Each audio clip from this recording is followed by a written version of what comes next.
always think like when you have an infused coffee like this and you really don't want it to be like too funky and too intense, using a big... So we're gonna be brewing a lovely coffee from Colombia from Aroma Nativo today.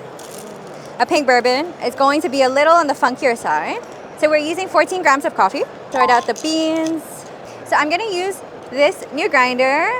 So it's a new grinder that I'm just testing out today. It's the A2 from Femobook. Super light. Let me check how much it weighs actually, I'm kind of curious. It's less than 1 kg, it's only like 600 grams. Super light, travel friendly. And it's just really beautiful. So you can charge it with a Type-C in the back.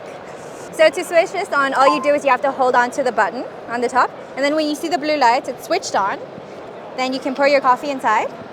And you can press the button, so it'll start grinding. The good thing about it is that it's super quiet. And you can just keep it on the side while I prepare the other things for the coffee. So this will take a little longer compared to your other Femobook grinders. It'll take around like 40 seconds for the coffee to grind, which is still fine. So it's done grinding. It'll stop automatically, the A2. So 14 grams of coffee. So I'm brewing with 50 grams of water. And so I forgot to mention also this grinder has a pretty long battery life. So between 20 to 80 cups of coffee. It really depends on what coffee you're making. So if you're used to doing like filter coffees, then probably closer to 80. If you're doing e-brick or espresso grind, then this will take a little longer, so 20 brews approximately.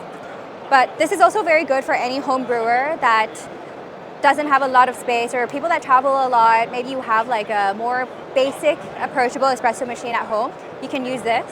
And also if you want to travel and bring a grinder where you don't have to like use your manual power, it's very convenient. The coffee won't be as complex as the other grinders from Femobook, but it gives you a very good balance of flavor, which is basically what you need sometimes when you have your coffee. So for this infused coffee, I'm using a slightly bigger ratio. I'm going up to 214 grams of water to 14 grams of coffee. So total brew time, 2 minutes and 40. So to be really honest, I'm not usually a huge fan of like very infused coffees, but I think this one, the fruit aromas are very like ripe and it almost tastes like real fruit flavors.